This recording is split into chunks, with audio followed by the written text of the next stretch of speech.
আসসালামু আলাইকুম, সবাইকে স্বাগত জানাচ্ছি আমার দেশ মিড ডে নিউজে। আপনাদের সঙ্গে আছি আমি হুমায়রা নাওচিন। দর্শক, শুরুতেই জানাবো সংবাদ শিরোনাম। বাস ভাড়া বাড়ালো সরকার, আজ থেকেই কার্যকর। সংরক্ষিত নারী আসনে এনসিপি নেত্রী মনিরা শারমিনের মনোনয়নপত্র বাতিল, বিএনপির সব প্রার্থীর মনোনয়ন বৈধ ঘোষণা। বিমান হামলায় নিহত সাংবাদিক আমালের লাশ উদ্ধার, উত্তেজনার মধ্যেই ওয়াশিংটনে ইসরায়েল লেবানন দ্বিতীয় দফার বৈঠক আজ। ইরান যুক্তরাষ্ট্র যুদ্ধবিরতি শেষ হচ্ছে রোববার, দাবি ইসরায়েলি গণমাধ্যমের। যুদ্ধবিরতির মেয়াদ বাড়িয়ে পিছু হটেছেন ট্রাম্প, 5 দেশের বিরুদ্ধে জাতিসংঘে ইরানের প্রতিবাদ। দর্শক, শুনছিলেন সংবাদ শিরোনাম, এবারে বিস্তারিত। ঢাকা এবং চট্টগ্রামের মধ্যে দূরপাল্লার গাড়িতে প্রতি কিলোমিটারে ভাড়া 11 পয়সা বাড়ানোর সিদ্ধান্ত নেওয়া হয়েছে বলে জানিয়েছেন সড়ক পরিবহন ও সেতু মন্ত্রী শেখ রবিউল আলম। আজ সচিবালয়ে পরিবহন ভাড়া বাড়ানোর বিষয়ে শ্রমিক মালিকদের সঙ্গে বৈঠক শেষে তিনি একথা জানান। মন্ত্রী বলেন, আজ থেকে সিদ্ধান্ত কার্যকর হবে। মন্ত্রী বলেন, ঢাকা ও চট্টগ্রামের মধ্যে দূরপাল্লার গাড়িতে প্রতি কিলোমিটারে ভাড়া 11 পয়সা বাড়ানোর সিদ্ধান্ত নেওয়া হয়েছে। এছাড়া আন্তঃজেলার প্রতি কিলোমিটারেও বাড়ানো হবে 11 পয়সা। তিনি আরো বলেন, ডিজেল চালিত বাসের ক্ষেত্রে এই সিদ্ধান্ত কার্যকর হবে। সিএনজি চালিত বাসের ক্ষেত্রে ভাড়া বৃদ্ধির বিষয়টি বিবেচিত হবে না। জ্বালানি তেলের দাম কমে গেলে বাস ভাড়া আবারও কমবে। যদি তেলের দাম বাড়ে তাহলে তখনও দাম সমন্বয় করা হবে। তবে রেল ও নৌ পরিবহনের ভাড়া বাড়ানোর বিষয়ে এখনো সিদ্ধান্ত নেওয়া হয়নি। বর্তমানে দেশের দূরপাল্লার রুটের জন্য সরকার নির্ধারিত রয়েছে বাস ভাড়া কিলোমিটার প্রতি 2 টাকা 12 পয়সা। ঢাকা ও চট্টগ্রাম মহানগরীতে বাসের বর্তমান ভাড়া কিলোমিটার প্রতি 2 টাকা 42 পয়সা। এদিকে বাংলাদেশ সড়ক পরিবহন মালিক সমিতি বলছে, পরিবহন খাত বর্তমানে ক্রমবর্ধমান আর্থিক চাপের মুখে রয়েছে। সম্প্রতি ডিজেলের লিটার প্রতি 15 টাকা বৃদ্ধি এবং ডলারের দাম বেড়ে যাওয়ায় আমদানিকৃত খুচরা যন্ত্রাংশ ও সামগ্রিক যানবাহন রক্ষণাবেক্ষণ খরচ অনেক বেড়ে গেছে। এ অবস্থায় পরিবহন খাতের স্থিতিশীলতা বজায় রাখতে জ্বালানির দাম ও রক্ষণাবেক্ষণ খরচের সঙ্গে সামঞ্জস্য রেখে দ্রুত ও যৌক্তিকভাবে ভাড়া পুনর্নির্ধারণ করতে সরকারের প্রতি আহ্বান জানিয়েছিল পরিবহন নেতারা। এর আগে গত শনিবার রাতে ভোক্তা পর্যায়ে সব ধরনের জ্বালানি তেলের দাম লিটারে 15 থেকে 20 টাকা পর্যন্ত বাড়ানো হয়। নতুন এই দাম রোববার থেকে কার্যকর হয়েছে। ত্রয়োদশ জাতীয় সংসদের সংরক্ষিত নারী আসনের এনসিপির মনোনয়ন প্রার্থী মনিরা শারমিনের মনোনয়ন বাতিল করা হয়েছে। তথ্যে অসঙ্গতি থাকায় যাচাই বাছাই শেষে তার মনোনয়নপত্র বাতিল করা হয়। বৃহস্পতিবার বেলা 12টার দিকে এ তথ্য জানা গেছে।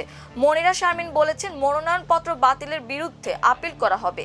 এর আগে এনসিপির যুগ্ম আহ্বায়ক মনিরা শারমিনের প্রার্থিতা স্থগিত রাখে ইসি।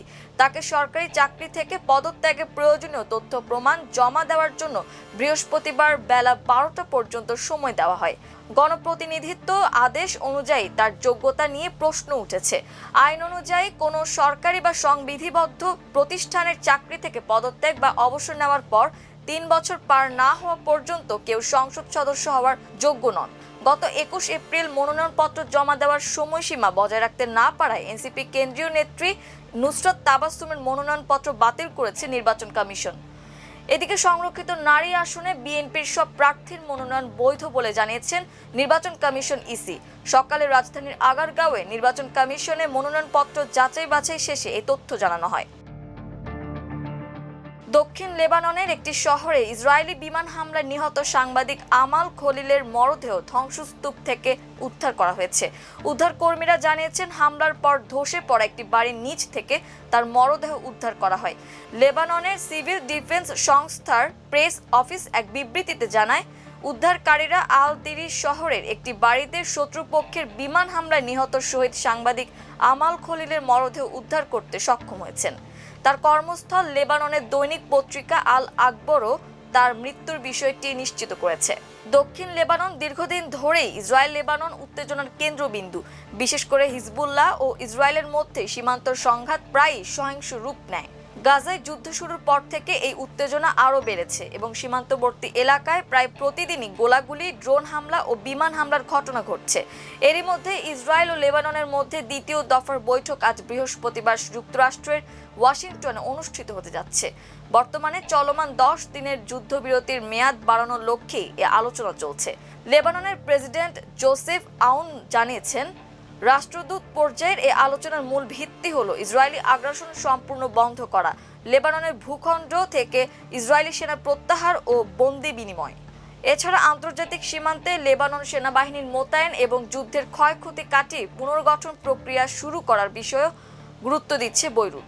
এর আগে গত 16 এপ্রিল প্রথম দফার আলোচনার পর দুই দেশের মধ্যে 10 দিনের একটি অস্থায়ী যুদ্ধবিরতি কার্যকর হয়। বাংলাদেশ সময় অনুযায়ী ওই দিন দিবাগত রাত 3টা থেকে এই যুদ্ধবিরতি শুরু হয়েছে।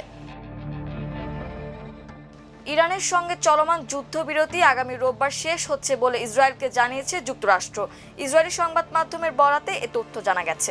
ইসরায়েলের রাষ্ট্রীয় সম্প্রচার মাধ্যম কান বলেছে, তেহরানের জন্য মার্কিন প্রেসিডেন্ট ডোনাল্ড ট্রাম্পের বেঁধে দেওয়ার সময়সীমা আর মাত্র কয়েকদিনের মধ্যে শেষ হচ্ছে, এমন বার্তা তেল আবিবকে পাঠিয়েছে ওয়াশিংটন। প্রতিবেদনে বলা হয়েছে, ট্রাম্প অনির্দিষ্টকালের আলোচনার পরিবর্তে তেহরানের সঙ্গে একটি সুনির্দিষ্ট সমঝোতায় পৌঁছাতে চাইছেন। তবে ইসরায়েলি সূত্রগুলো বলছে, চলতি সপ্তাহের মধ্যে যুক্তরাষ্ট্র ও ইরানের আলোচনায় কোনো বড় ধরনের অগ্রগতির সম্ভাবনা কম। তারা মার্কিন প্রশাসনের বর্তমান পদক্ষেপগুলোকে বিভ্রান্তিকর বলে বর্ণনা করেছেন।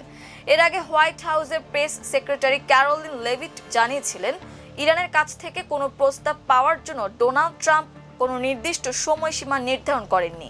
সাংবাদিকদের লেভিট বলেছিলেন, প্রেসিডেন্ট যুদ্ধবিরতির মেয়াদ বৃদ্ধি করার সিদ্ধান্ত নিয়েছেন, কারণ ইরানকেই তাদের অবস্থান পরিষ্কার করতে হবে। নিউ ইয়র্ক টাইমসের এক প্রতিবেদনে বলা হয়েছে, ইরানের নেতারা মনে করছেন প্রেসিডেন্ট ট্রাম্পের তুলনায় তারাই বেশি সময় ধরে এই দীর্ঘস্থায়ী অচলাবস্থা মোকাবিলা করে টিকে থাকতে পারবেন। যুদ্ধ বন্ধের প্রস্তাবিত আলোচনার আগে প্রেসিডেন্ট ট্রাম্প ও ইরানের নেতারা একে অপরকে পাল্টা হুমকি দিয়েছেন।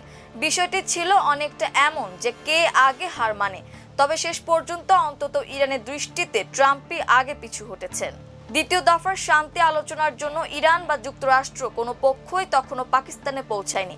এরই মধ্যে গত মঙ্গলবার রাতে ট্রাম্প ইরানের সঙ্গে অনির্দিষ্টকালের জন্য যুদ্ধবিরতি ঘোষণা করেন।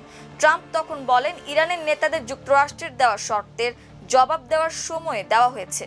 কোনো একটি সিদ্ধান্তে না পৌঁছানো পর্যন্ত এই যুদ্ধবিরতি চলবে। ইরানের নেতৃত্বের চোখে যুদ্ধের ধকল সহ্য করার ক্ষমতা ট্রাম্পের চেয়ে তাদেরই বেশি। চলমান যুদ্ধবিরতির ফলে তাদের সেই বিশ্বাস আরও জোরালো হয়েছে।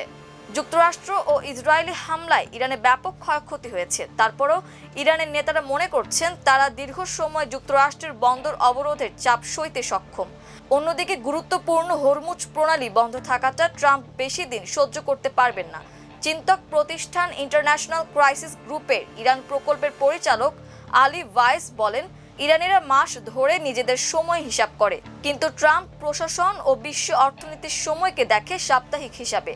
এই বিশ্লেষক আরও বলেন, ইরানের নেতারা মনে করছেন ট্রাম্প আরও 3 সপ্তাহ এই প্রণালীর বন্ধ থাকা সহ্য করতে পারবেন না। যুদ্ধ শুরুর পর থেকে ইরান হরমুজ প্রণালীতে অধিকাংশ নৌ চলাচল বন্ধ করে রেখেছে। বিশ্বের প্রায় 1/5 তেল এবং বিপুল পরিমাণ প্রাকৃতিক গ্যাস এই পথ দিয়েই সরবরাহ করা হয়। এর প্রভাব সারা বিশ্বে পড়েছে। শুধু তেলের দাম বেড়েছে তা নয়, সার ও গ্যাসেরও তীব্র সংকট দেখা দিয়েছে। যুক্তরাষ্ট্রে গ্যাসের দাম বেড়ে যাওয়ায় মধ্যবর্তী নির্বাচনের আগে ট্রাম্প রাজনৈতিক সংকটে পড়েছেন। এদিকে যুক্তরাষ্ট্রের হামলায় সহায়তার অভিযোগ এনে উপসাগরীয় 5 দেশের বিরুদ্ধে জাতিসংঘে আনুষ্ঠানিক প্রতিবাদ জানিয়েছে ইরান। বৃহস্পতিবার দেশটির পররাষ্ট্র মন্ত্রণালয় এ তথ্য নিশ্চিত করেছে। প্রতিবাদপত্রে ইরান অভিযোগ করেছে, কাতার, কুয়েত, বাহরাইন, সংযুক্ত আরব আমিরাত ও সৌদি আরব তাদের ভূখণ্ড ও আকাশসীমা ব্যবহার করে ইরানের ওপর মার্কিন হামলা চালাতে সহায়তা করেছে।